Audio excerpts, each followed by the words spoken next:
Praise the Lord. நாம் ఆరాధనக்காக సంగీతంகளின் పుస్తకం 40వ సంగీతం. మనము ఆరాధన కొరకు కీర్తన 40వ కీర్తన 3வது వచనத்தை நாம் అனைవரும் சேர்ந்து వాசிக்கலாம். 3వ వచనాన్ని మనందరూ కూడా కలిసి చదువుకుంటాం. సంగీతం 40:3. కీర్తనలో 40:3 வசனము. நமது தேவனை துதிக்கும் புது பாட்டை அவரின் வாயிலே கொடுத்தார். அநேகர் அதை கண்டு பயந்து கர்த்தரை நம்புவார்கள். ஜெபிக்கலாம், ప్రార్థన చేసుకుంటాం. அன்புள்ள பரலோக பிதாவே, இந்த அருமையான காலை வேளைக்காக நன்றி செலுத்துகிறோம்.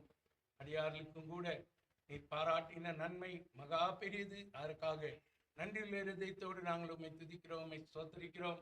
ஆண்டவரே, பாவத்திலும் அக்கிரமத்திலும் ஓடிக்கொண்டிருந்த எங்களை ஆண்டவரே உம்முடைய குமாரனாக இயேசு கிறிஸ்துவின் ரத்தத்தினாலே மீட்டு உம்முடைய பிள்ளைகளாகும்படியான அதிகாரத்தை கொடுத்து தேவரீர் கர்த்தருடைய வீட்டிலே கர்த்தருடைய பிள்ளைகளோடு சேர்ந்து ஆராதிக்கும்படி ஆண்டவரே இந்த நாள் ஒரு நாளை நீர் எங்களுக்கு கொடுத்த தயவுக்காக நாங்கள் உம்மை துதிக்கிறோம், உம்மை ஸ்தோத்திரிக்கிறோம். தேவரீர் நீர் எங்கள் துதியை விரும்புகிற தேவன். ஆண்டவரே கர்த்தாவே, துதிகளின் மத்தியில் வாசம் பண்ணுகிற தேவன். அதற்காக நன்றி செலுத்துகிறோம். வந்த கர்த்தருடைய பிள்ளைகளுக்காய் ஸ்தோத்திரம். வர வேண்டியவர்களை நீர் துரிதமாய் கொண்டு வாரும். அபாத்திரனாக எனக்கு கூட நீர் உதவி செய்யும். பலவீனன் ஆண்டவரே, மதியன நம்முடைய வார்த்தையை பகிர்ந்து கொடுக்க ஆண்டவரே தகுதி இல்லாத என்னை கூட கர்த்தாவே நம்முடைய ஆவியானவர் தாமே முழு பொறுப்பெடுத்து ஆண்டவரே மத்தேயு 20 10:20 லூக்கா 12:12 நீ நிறைவேற்றி காத்துக்கொள்ளும். எல்லா தேவையில சந்தையை டிரான்ஸ்லேட் பண்ணுகிற நம்முடைய அடியானுக்கும் கூட உதவி செய்து காத்துக்கொள்ளும். நாங்கள் உண்மை ஆராதித்து கனப்படுத்த நீர் எங்களுக்கு உதவி செய்யும். எல்லா தேவை சந்தை நாமத்தை மையப்படுத்தும். இயேசுவின் என்ப நாமத்தில் விண்ணப்பங்களை கேட்கிறோம் பிதாவே, ஆமென். இப்போது நாம் ஒரு பாடலை பாடினோம். మనం ఇప్పుడు ఒక పాటని పాడినాం కదా. எரிகோ மதில் ஒரு நாள் இடிக்கப்பட்டு போனது. எகிப்திலிருந்து தம்முடைய ஜனத்தை தேவன் கொண்டு வந்தபோது ఎరిగో ప్రాకారం వచ్చి దేవుడు తన ప్రజల్ని ఐగుప్తు దేశం నుంచి బయట తీసుకునే సమయంలో ఆ ఎరిగో ప్రాకారము పగిలిపోయింది. அது மோசேக்கு தேவன் கொடுத்த ஒரு பிரமாணமா இருந்தது. అది మోషేకి దేవుడు ఒక ఆజ్ఞ ఇచ్చినాడు. அப்போது தேவனுடைய பிள்ளைகள் దేవుని ప్రజలు அந்த எரிகோவை சுற்றி ఎరిగోని వాళ్ళు సుత్తి ఏం చేస్తున్నారంటే ஆராதனை செய்தார்கள். ఆరాధన చేస్తా ఉండ్రు. அப்படி செய்த போது అలాగ చేసిన తప్పుడు அந்த எரிகோ மதில் இடிக்கப்பட்டு போனது. ఆ ఎరిగో ప్రాకారము పగలగొట్టబడింది. அதன் பின்பு தேவனுடைய பிள்ளைகள் அந்த இடத்தை சுதந்திரித்து கர்த்தரை ஆராதித்தார்கள். దాని తరువాత దేవుని ప్రజలు ఆ దేశాన్ని స్వతంత్రించి ప్రభుని ఆరాధించింది మనం చూస్తున్నాం.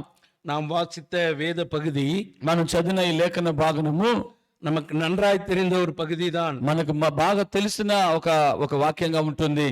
அதாவது நமது தேவனை துதிக்கும் புது பாட்டை அவர் என் வாயிலே கொடுத்தார். మన దేవుని స్తుతించే కొత్త పాట ఆయన నా నోటిలో ఇచ్చినాడు. தாவீதினுடைய வாழ்க்கையில దావీదు జీవితంలో பல உபத்திரவங்கள் அவரை சந்தித்தது, அவருக்கு வந்தது. చాలా ఇబ్బందాలు పోరాటాలు దావీదుని సంధించింది. ஆனால் தாவீது தன் அனுபவத்தில கர்த்தரை பற்றி கொண்டான். అయితే దావీదు తన అనుభవ రీతిలో దేవుని ఆదుకున్నాడని చూస్తున్నాం.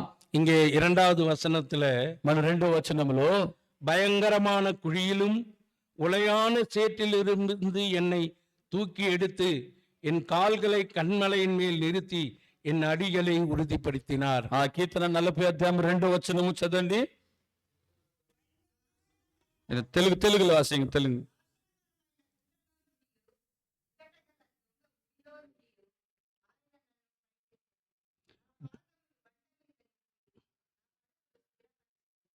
இங்கே பயங்கரமான குழி అంటే జిగట గల ఊబి నుంచి அந்த குழி என்ன? అది ఎలాంటి గుంత? అది நம்முடைய அனுபவத்துல మన అనుభవంలో அது பாவத்தை குறிக்கிறது. అది పాపము అది గుంతగా కనబడుతుంది.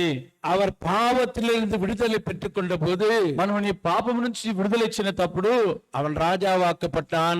చూడండి, దావీదు పాపం నుంచి విడుదలైనప్పుడు తర్వాత వాడు రాజుగా చేర్చబడినాడు. ராஜாவாய் மாறின போது వాడు రాజుగా అయిన తర్వాత அவர் கர்த்தருடைய வேதத்தை அறிந்து கர்த்தருடைய வேதத்தை தியானித்து கர்த்தருடைய வேதத்திலே தன் நேரத்தை செலவிட்டு கர்த்தரை ஆராதித்தான். అంటే దావీదు ఎక్కువగా దేవుని వాక్యాన్ని ధ్యానించుకొని ఎక్కువగా సమయము దేవుని స్తుతించేవాడుగా మార్చబడ్డాడు.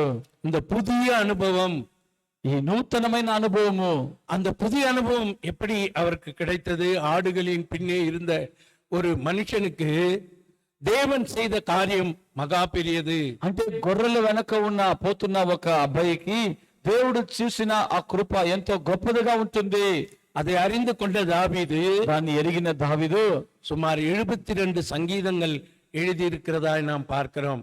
దాదాపు 82 కీర్తనల్ని దావీదు రాస్తున్నాడని చూస్తున్నాం. இது அவருடைய ஆராதனையினுடைய அனுபవం. ఇది ఆయన ఒక ఆరాధన అనుభవంగా ఉంటుంది. அருமையானவர்களே, దేవుని బిడ్డలారా, நம்முடைய సభையிலும் கூட మన సంఘంలో కూడా இவ்விதமான ஆராதனையின் ஒழுங்கு ఇలాంటి ఆరాధన క్రమము வேறெங்கும் இருந்ததாய் நான் கண்டதில்லை. వేరే ఎక్కడ కూడా ఉన్నదిగా నేను చూడలేదు. இங்கே வருகிறோம், ఇక్కడ వస్తున్నాము, தேவ வசனத்தை கேட்கிறோம், దేవుని వాక్యాన్ని వింటున్నాము, அதன்படி கர்த்தரை நாம் ஆராதிக்கிறோம். దాని ప్రకారంగానే ప్రభుని ఆరాధిస్తున్నాం. இது பெரிய ஒரு ஸ்லாகியம். ఇది గొప్ప ధన్యత. இந்த ஸ்லாகியத்தை தேவன் மனுஷனுக்கு கொடுக்கும்படியாய், அருமையானவர்களே, அவர் தன்னையே தியாக பலியாய் ஒப்பு கொடுத்தார். చూడండి, ఇలాంటి భాగ్యతాన్ని దేవుడు నరులైన మనకి, మనుషులైన మనకి ఇచ్చుటకు దేవుడు తన తానే అప్పగించినాడు. ఆదిలో தேவன் மனுஷனை உண்டாக்கின போது, దేవుడు మానవుడిని సృష్టించినప్పుడు அவருடைய சாயலிலே மனுஷனை உண்டாக்கினார். తన స్వరూపముగా, తన రూపములో మనుషుని సృష్టించినాడు. அருமையானவர்களே, ప్రేమలారా, இன்றைக்கு நாம் மரித்து ஒருவேளை கிறிஸ்துவானவர் வரும்போது நாம் மகிமையின் சரீரத்தோடு எடுத்துக்கொள்ளப்படுகிறோம் என்று போதிக்கப்படுகிறது. మనం చూసేటప్పుడు మహిమ కలిగిన శరీరముగా యేసు ప్రభు మరలా వచ్చేటప్పుడు మహిమ కలిగిన శరీరముగా మనల్ని తీసుకొని పోతున్నాడు. அந்த மகிமையின் சரீரத்தோடு தான் ஆதாமை சிருஷ்டித்தார். ఆ మహిమ కలిగిన శరీరంలోనే దేవుడు ఆదాముని రూపించినాడు. ஆனால் ஆதாம் கீழ்ப்படியாமல், అయితే ఆదాము లోబడకుండా அவன் பாவம் செய்தான். వాడు పాపము చేసినాడు. ரோமருக்கு எழுதின நிருபம், రోమర్ రాసిన పత్రిక 3వ அதிகாரம், చూడండి 3వ అధ్యాయము 23వ వచనத்திலே 23వ వచనంలో நாம் அங்கே வாசிக்கிறோம். మనం చదువుకుంటున్నాం. யாராவது ஒருவர் வாசியுங்கள். எல்லாரும் பாவம் செய்து தேவ மகிமை அற்றவர்களாகி, எல்லாரும் பாவம் செய்து, అందరూ పాపము చేసి ఆదాములో எல்லாரும் பாவம் செய்தார்கள். అందరూ పాపము చేస్తున్నారు. அந்த பாவம் செய்து பாவ மனுஷனாய் இந்த பூமியிலே இருக்கிற மனுஷனுக்கு, ఈ భూమిలో ఉన్న మనుషుడికి అనేక కార్యங்களை ఆండவர் కற்றுக் கொடுக்கிறார். దేవుడు అనేక కార్యాన్ని బోధిస్తున్నాడు. ஆபிரகாமை அழைத்தார், ఆబ్రహాముని పిలిచినాడు, వాగ్దత్తத்தின்படி நடத்தினார், వాగ్దానం ప్రకారం నడిచినాడు. దేవుడి பிள்ளைகளையும் கூட, దేవుని పిల్లల్ని కూడా எகிப்தின் அடிமைத்தனத்திலே அவர்கள் இருந்தார்கள். ఐగుప్తులో బానిసత్వములో దాసుడుగా ఉన్న వాళ్ళు அங்கே யாத்திராகமம் నిర్గమకాండంలో 3వ அதிகாரம் 3వ అధ్యాయంలో 7వ వచనத்திலே 7వ వచనంలో வாசிக்க வேண்டாம். அங்கே கொடுக்கப்பட்ட காரியம் என்ன? అక్కడ చెప్పబడిన మాట ఏమి? அவர்களுடைய கூக்குரலை தேவனே கேட்டார். అంటే వాళ్ళని కేకలు వేసేటప్పుడు వాళ్ళ బాధల్ని దేవుడే విన్నాడు. அருமையானவர்களே, ప్రేమల ప్రజలారా, அவர் நம்முடைய நல்ல கிரியைகளாலே நம்மை தெரிந்து கொள்ளவில்லை. మన మంచి క్రియలు బట్టి ఆయన మనని వెతుకొని రాలేదు. அவர் நம்மேல் வைத்த அன்பினாலே, ఆయన మన పైన పెట్టిన ప్రేమ ద్వారాగా. 1 யோவான் 1 యోహాను 4వ அதிகாரம் 4వ అధ్యాయం అండి 10వ వచనం, 10వ వచనము. 1 యోహాను 4వ అధ్యాయం 10వ వచనం.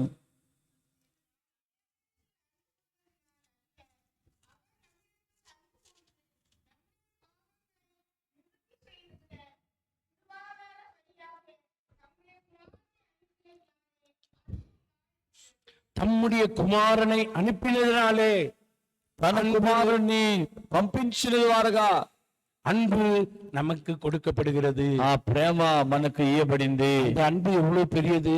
ఈ ప్రేమ ఎంత గొప్పది! எபேசியருக்கு எழுதின நிருபம், ఎఫెసు రాసిన పత్రిక 2వ அதிகாரம் 2వ అధ్యాయము 7, 8 வசனம், 7, 8 వచనము. தேவனால் கொடுக்கப்படுகிற ஈவு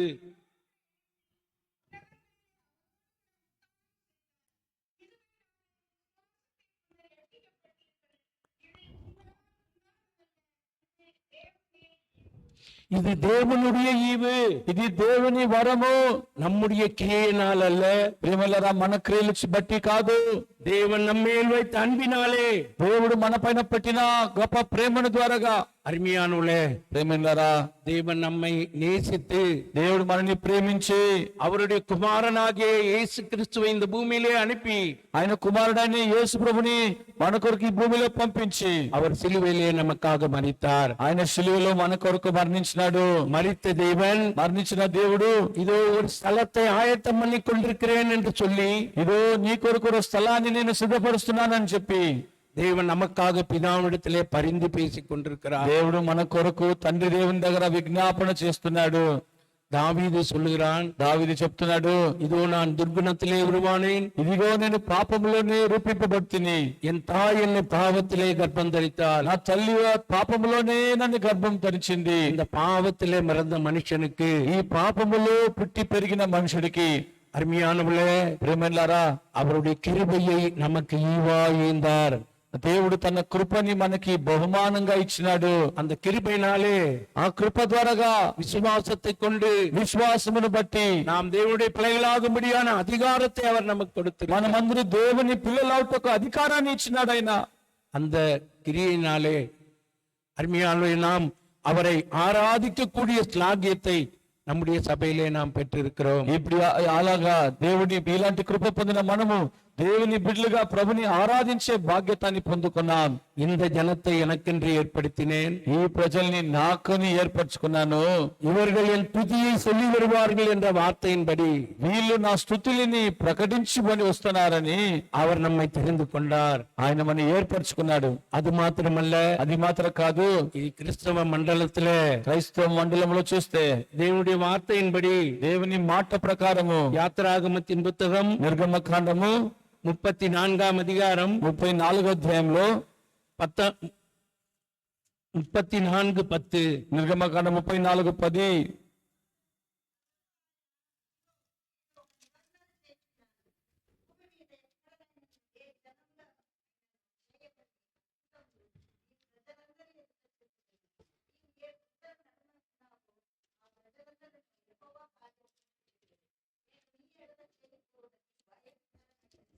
இந்த ஆராதனையுடைய ரகசியம் என்ன? ఈ ఆరాధన యొక్క రహస్యమేమి? அருமையானவர்களே, பயங்கரமான காரியம். ఓ భయంకరమైన కార్యము. நாம் தேவனை ஆராதிக்கக்கூடிய உதடுகள் நமக்கு இல்லை, దేవుని ఆరాధించే ప్రజలు మన దగ్గర లేకుండా ఉండింది. ஆனால் தேவனோ, అయితే దేవుడు நம்மை நேசித்து మనల్ని ప్రేమించి தேவன் தம்முடைய ஒரே பேரான குமாரனை దేవుడు తన అద్వితీయ కుమారుడిని இந்த பூமியிலே அனுப்பினதினாலே ఈ భూమిలో పంపినాడు. కాబట్టి அவருடைய அன்பு இந்த பூமியிலே வெளிப்பட்டது. ఆయన ప్రేమ ఈ భూమిలో బయలుపరచబడింది. பல வகையிலே கர்த்தருடைய பிள்ளைகள் ஆராதிக்கிறார்கள். ఎన్నో రకాలుగా ప్రభుని బిడ్డలు ప్రభుని ఆరాధిస్తున్నారు. ஆனால் అయితే நம்முடைய ஊழியக்காரன் பக்சிங் அங்கிள் மூலமாய் మన సేవకుడైన భక్సింగ్ అంకుల్ ద్వారాగా இந்த தரிசனமானது நமக்கு கொடுக்கப்பட்டு ఈ దర్శనమైనది మనకి ఇవ్వబడి எந்த ஜனத்திலும் செய்யப்படாத அதிசயமான காரியத்தை அவர் நம்முடைய சபையிலே வைத்திருக்கிறார். ఏ జనంలో ఏ ప్రజల మధ్యలో చూడలేని అద్భుతాలని దేవుడు మన మధ్యలో మన సంఘంలో పెట్టి ఉన్నాడు. காரணம் பிரியமானவர்களே, కారణం ఏమి తెలుసా? அது தேவன் விரும்பின அந்த மகிமையை சபையிலே வைத்திருக்கிறபடியினாலே நாம் சபையிலே கர்த்தரை ஆராதிக்கிற போது தேவனுடைய நாமம் மகிமைப்படுகிறது. ఆ దేవుడు కోరే మహిమని మనము సంఘములో దేవునికి మహిమ అర్పించేటప్పుడు దేవుని నామం ఎంతో మహిమపరచబడుతుంది. அவ்விதமாகத்தான் అలాగనే தாவீது சொல்லுகிறான், దావీదు చెప్తున్నాడు, பயங்கரமான குழியிலும் ఓ నాశనమైన గుంతు నుంచి முளையான சேற்றிலும் இருந்து என்னை தூக்கி எடுத்தீர், జిగరగలగ ఊబి నుంచి నన్ను పైకెత్తినారు, என் கால்களை கண்மலையின் மேல் உறுதிப்படுத்தி నా పాదములో బండ పైన స్థిరపరిచి கிறிஸ்துவாகிய கண்மலையின் மேல் యేసు ప్రభు అనే కొండ పైన அவர் மேல் நாம் அடிகளை உறுதிப்படுத்தியதினாலே அருமையானவர்களே, பாவத்தின் மேல் வெற்றியின் வாழ்க்கை, அந்த வெற்றியின் வாழ்க்கையினாலே நாம் கர்த்தரை ஆராதிக்கக்கூடிய ஸ்லாகியத்தை நாம் பெற்றுக்கொள்கிறோம். ఆ బండాన్ని యేసు ప్రభు పైన మనల్ని పెట్టినాడు కాబట్టి పాపం పైన విజయం పొంది మనము ప్రభుని ఆరాధిస్తున్నాము. ஒருவன் கிறிஸ்துவுக்குள் இருந்தால் ఒక వ్యక్తి క్రీస్తులో ఉన్నట్లయితే அவன் புதிய சிருஷ்டியா இருக்கிறான். వాడు నూతనమైన సృష్టి, பழையவைகள் ஒழிந்து போயின, పాతது గతించిపోయింది, எல்லாம் புதியதாயின. అన్ని నూతనగా చేర్చబడింది. இந்த புதிய அனுபவத்தை ఆ నూతనమైన అనుభవమని அருமையானவர்களே, நாம் சபையிலே கர்த்தரை மகிமைப்படுத்தக்கூடிய ஸ்லாகியத்தை நாம் பெற்றிருக்கிறோம். సంఘములో దేవుని దగ్గర మనము దేవుని స్తుతించే భాగ్యతని పొందుకున్నాము. இந்த புதிய பாடலை குறித்து ఈ కొత్త నూతన పాఠం గురించి 10 இடங்களிலே பரிசுத்த வேதாகமத்தில் எழுதப்பட்டிருக்கிறது. 10 చోట్ల పరిశుద్ధ గ్రంథములో రాయబడింది. சங்கீதம் 33ஆம் சங்கீதம் కీర్తన 33 కీర్తన 3ஆம் வசனம் 3వ వచనం అండి. కీర్తన 33:3.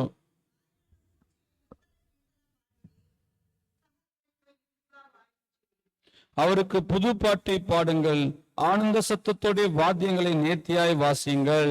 அவருக்கு புது பாட்டை பாடுங்கள். ఆయనకి కొత్త పాటతో పాడడి. நம்முடைய வீட்டிலே கூட நாம் ஆராதனை செய்கிறோம், మన ఇంట్లో కూడా ఆరాధన చేస్తున్నాము. ஆனால் అయితే దేవుடைய సభையிலே దేవుని సంఘములో நாம் அவரை ஆராதிக்கிற போது ఆయన్ని మనం స్తుతించేటప్పుడు தேவன் மகிமைப்படுகிறார்.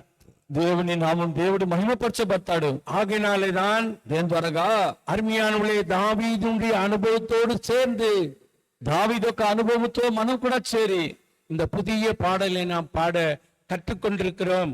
దానికి బట్టి కొత్త పాటని మనం నేర్చుకొని ఉన్నాము.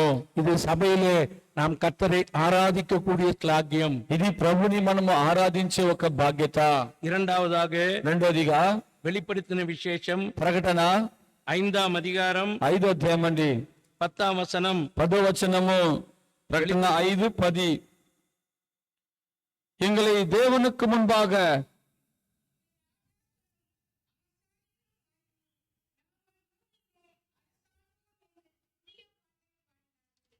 இந்த புதிய பாடல் பரலோகத்திலே பாடப்படுகிறது. ఈ కొత్త పాట పరలోకములో పాడబడుతుంది. భూమిలో நாம் ரட்சிக்கப்பட்டு మన రక్షణ పొంది பாவத்திலிருந்து விமோச்சனம் பெற்றுக்கொண்டு పాపము నుంచి విమోచన పొందుకొని புதிய சிருஷ்டியாய் மாற்றப்பட்ட அனுபவத்தோடு నూతన సృష్టిగా మార్చబడిన అనుభవముతో கர்த்தருடைய வீட்டிலே ஆராதிக்கிறோம், ప్రభు మందిరములో ఆరాధిస్తున్నాము. రెండోదిగా அருமையானவர்களே, ప్రియమైనలారా, பரலோகத்திலே நித்தியத்திலே தேவனை நாம் ஆராதிக்க போகிற இந்த காரியத்தை இங்கே யோவான் எழுதி வைத்திருக்கிறதை நாம் பார்க்கிறோம். దేవుని ఆరాధించేది పరలోకములో గురించిన కార్యాన్ని ఇక్కడ యోహాన్ రాసేది మనం చూస్తున్నాం. இதை குறித்து தியானிக்க நேரம் இருக்காது, దీని గురించి మనం ధ్యానించే సమయం చాలదు. ஆனால் இங்கே கொடுக்கப்படுகிற காரியம், అయితే ఇక్కడ చెప్పబడిన మాట, முதலிலே பூமியிலே ஒரு மனிதன் ஆராதனை దేవునికి செலுத்துகிறான். మొదటిగా భూమిలో ఒక వ్యక్తి దేవుని స్తుతిస్తున్నాడు. நான் உயிர் சங்கீதம் 34 కీర్తన 34లో நான் உயிரோடு இருக்கும் மட்டும் என் கர்த்தரை பாடுவேன். నాను నా బ్రతుకున్న దినము వరకు యెహోవాని నేను స్తుతించెదను. ஒருவேளை இந்த பூமியை விட்டு கடந்து போனால், ఒకవేళ ఈ భూమిని వదిలిపోతే பரதேசத்திலே நாம் இருந்து పరలోకములో పరదేశములో మనం ఉండుకొని தேவன் இந்த உலகத்திலே வந்து, దేవుడు ఈ భూమిలో వచ్చింది కాబట్టి அவர் 2வது முறையாய் வந்து ఆయన రెండో రాకడలో వచ్చి இருக்கிற தேவ ஜனத்தோடு பரலோகத்துல ఉన్న దేవుని ప్రజలతో కూడా அந்த பரலோகத்துல ఆ పరలోకములో நித்தியமுలో அவரை ஆராதிக்கக்கூடிய பாடல் தான் இந்த புதிய பாடல். ఆయన ఆరాధించే పాటనే ఈ కొత్త పాట. எப்படி? 2 பேதுரு 2 పేతురు 2ஆம் அதிகாரம் 2వ అధ్యాయము 9ஆம் வசனத்துல 9వ వచనములో நாம் அங்கே வாசிக்கிற பகுதி என்ன? మనం చదివిన భాగం ఏమి? சாரி, இல்ல 1 பேதுரு 2:9.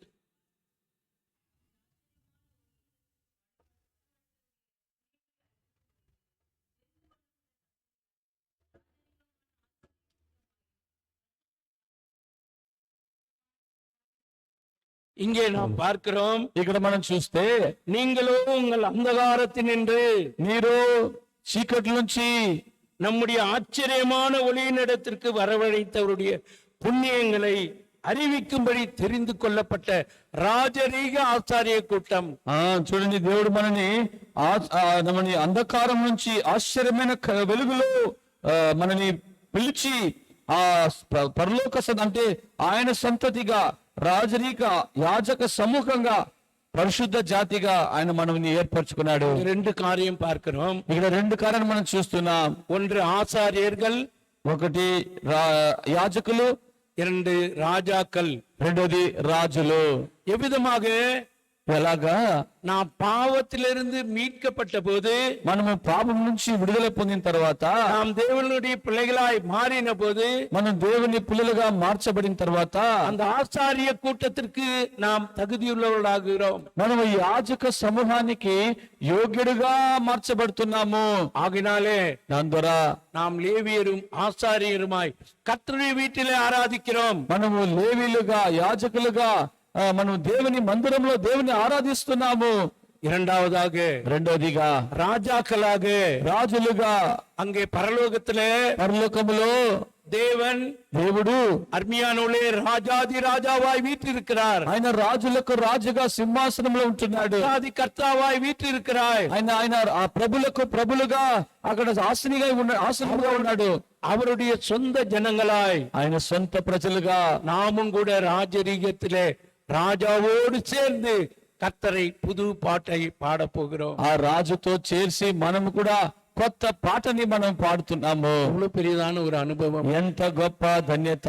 பாவத்திலும் அக்கிரமத்திலும் இருந்த ஜனங்கள், ఓ పాపములో అపరాధములో చచ్చి ఉన్న ప్రజలైన మనని அவர் சொல்லுகிறார், ఆయన చెప్తున్నాడు, மேற்குக்கும் கிழக்குக்கும் எவ்வளவு தூரமோ, ఓ అక్కడ పూర్వకు పశ్చిమకి ఎంత దూరమో அவ்வளவு தூரமாய் நம்முடைய பாவங்களை அகற்றினார். అంతగా మన పాపముని ఆయన దూరపరిచినాడు. சமுத்திரத்தின் ஆழத்திலே நம்முடைய பாவத்தை போட்டார். సముద్రము లోయలో, సముద్రపు ఆళతులో ఆయన మన పాపముని ఆయన వేసేసినాడు. இதுவரை సముద్రத்தின் ఆழத்தை கண்டுபிடிக்க முடியவில்லை. ఇంతవరకు కూడా ఎవరు కూడా సముద్రం యొక్క ఆళము ఎంత, లోయ ఎంత అని ఎవరు చెప్పేకి వీల్లేదండి, కనపడలేదు ఎవరు. இதுவரை நம்முடைய முதுகுக்கு பின்னே இருக்கிற காரியத்தை பார்த்ததில்லை. ఇంతవరకు కూడా మన వెనక ఉన్న భాగాన్ని మనం చూడక వీల్లేదండి. அப்படி நம்முடைய பாவங்களை அவர் అగట్టినార్ என்று நாம் கர்த்தருடைய வேதத்திலே வாசிக்கிறோம். అలాగా దేవుడు మన పాపముని దూరపరిచినాడని చదువుతున్నాం. அருமையானவர்களே, நம்முடைய பாவமானது கோர அகோரத்திற்கு அடிமைகளா இருந்த நமக்கு, అక్కడే పాపములో ఘోర స్థితిలో పడిపోయి ఉన్న మనల్ని தேவன் செய்கிற இந்த ரகசியம் எவ்வளவு பெரியது. దేవుడు చేసిన రహస్యం ఎంత గొప్పది. நம்மை தேவன் மீட்டதினாலே, దేవుడు మనని విమోచించినాడు కాబట్టి நாம் அவருடைய பிள்ளைகளாய், మనము ఆయన ప్రజలుగా, நாம் அவரை ஆராதிக்கக்கூடிய ஸ்லாகியத்தை தேவன் நமக்கு கொடுத்திருக்கிறார். మనము దేవుని ఆరాధించే భాగ్యాన్ని ఆయన ఇచ్చినాడు. మూడోదిగా வெளிப்படுத்தின விசேஷம் ప్రకటన 14ஆம் அதிகாரம் 14వ అధ్యాయము 3ஆம் வசனத்தை ஒருவர் வாசியுங்கள். 14వ అధ్యాయం 3వ వచనం చదవండి.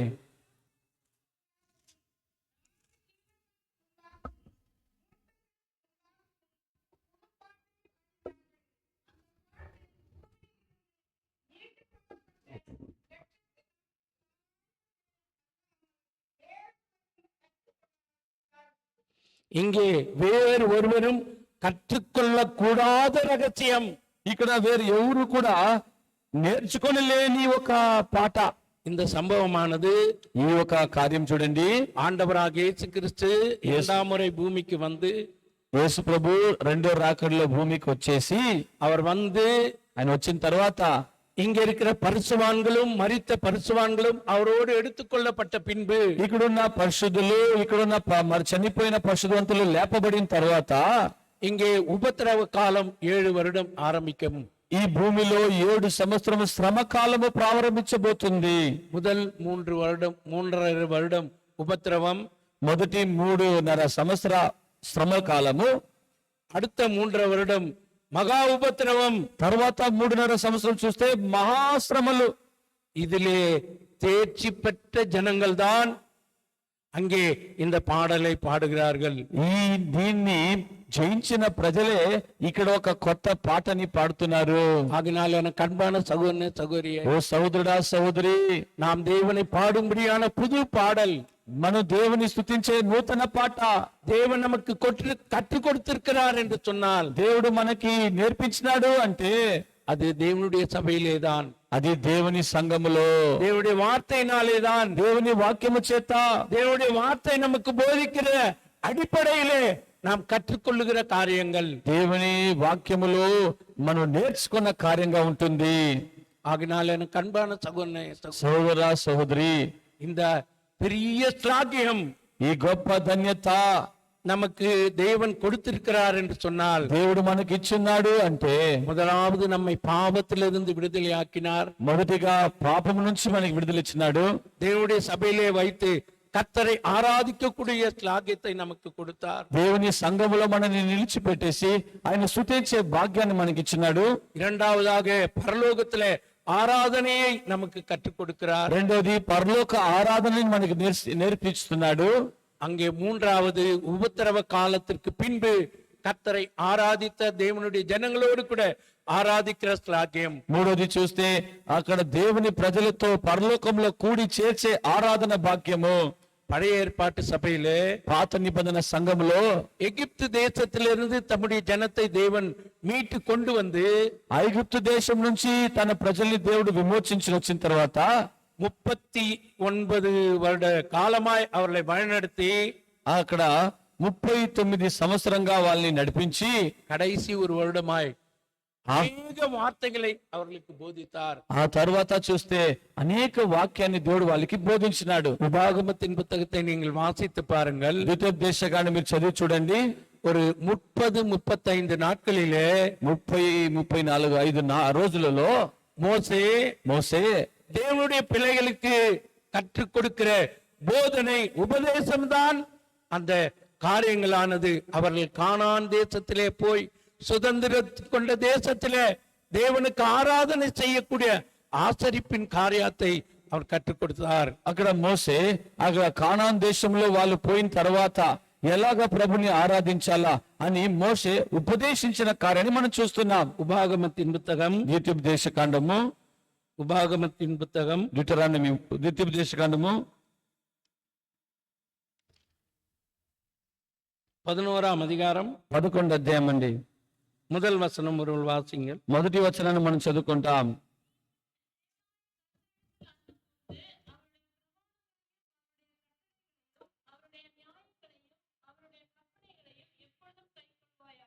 இது நீ எப்போதும் கை கொள்ள வேண்டும்.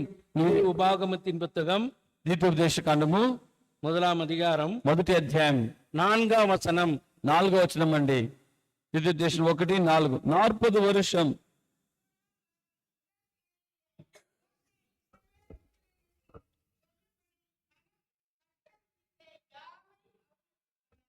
இங்கே 40வது வருடத்துல 40వ సంవత్సరంలో கடைசி ஒரு மாத காலத்துல ఆఖర ఈ యొక్క నెలలో இந்த தேவ வார்த்தைகளை அவர்களுக்கு கற்றுக் கொடுத்தார். ఈ దేవుని వచనాన్ని దేవుడు మనకి నేర్పించినాడు. மோசே அவர்களுக்கு கற்றுக் கொடுத்த விதமாக మోసే వాళ్ళకి నేర్పించిన రకానంగా கானான் தேசத்தை சுதந்திரித்துக் கொண்டார்கள். కానాన్ దేశాన్ని స్వతంత్రించుకున్నారు.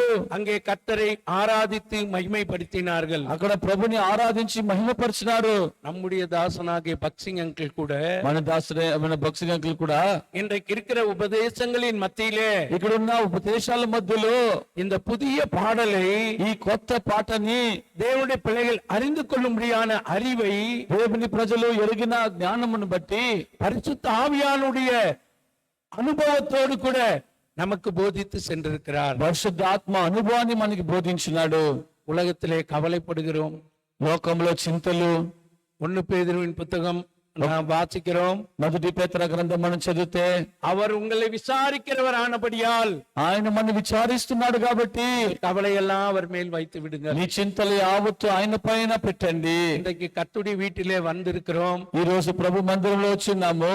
இங்கே உட்கார்ந்து கொண்டிருக்கிற நம்முடைய சிந்தனை எவ்விதமா இருக்கிறது? ఈ రోజు ఇక్కడ కూర్చున్న మన చింతలు ఏ రీతిలో ఉంటుంది? இது தேவனுடைய மகிமை பொருந்தின ஸ்தலம். ఇది దేవుని మహిమతో నిండిన స్థలము. இங்கே நீ தேவனை மகிமைப்படுத்துகிற போது ఇక్కడ దేవుని మనం మహిమపరిచేటప్పుడు உன்னுடைய கவலையை அவர் மாற்றுகிறார். దేవుడు నీ చింతలంతా మారుస్తున్నాడు. உனக்கு சந்தோஷத்தை அருளுகிறார். నీకు సంతోషాన్ని ఇస్తున్నాడు. இந்த புதிய அனுபவத்தை நீ பெற்றுக்கொள்கிற போது, కొత్త అనుభవాన్ని నువ్వు పొందేటప్పుడు இந்த உலகத்தின் யாத்திரையில ఈ లోక ప్రయాణంలో தேவ வசனமானது உன்னை நடத்துகிறது. దేవుని వచనము నిన్ను నడిపిస్తుంది. அதற்கு காரணமேமி இந்த ஆராதனைக்குரிய காரியம். ఈ ఆరాధన కార్యము. ஆகினால எனக்கு அன்பான சகோதரனே, ఓ சகோதரி, ప్రియమైనలారా, இந்த கடைசியிலே ఈ ఆఖరిలో இந்த சங்கீதம் 40ஆம் சங்கீதம் కీర్తన 40వ కీర్తనలో 3ஆம் வசனத்தை 3వ వచనముని நாம் அனைவரும் சேர்ந்து வாசித்து, మనము అందరూ కూడా చేసి చదివి, தேவன் நமக்கு கொடுக்கிற அனுபவத்தோடு கர்த்தரை ஆராதிக்க தேவன் நமக்கு உதவி செய்வாராக. దేవుడు మనకిచ్చిన అనుభవంతో ఆయన ఆరాధించుటకు ప్రభు సహాయం చేయను గాక. நமது தேவனை துதிக்கும் புது தேவனை துதிக்கும் புது பாட்டை அவரின் வாயிலே கொடுத்தார். அநேகர் அதை கண்டு பயந்து கர்த்தரை நம்புவார்கள். கர்த்தர் தாமே இந்த வார்த்தைகளை ஆசீர்வதிப்பார். దేవుడి వాక్యాన్ని ఆశీర్వదించును గాక.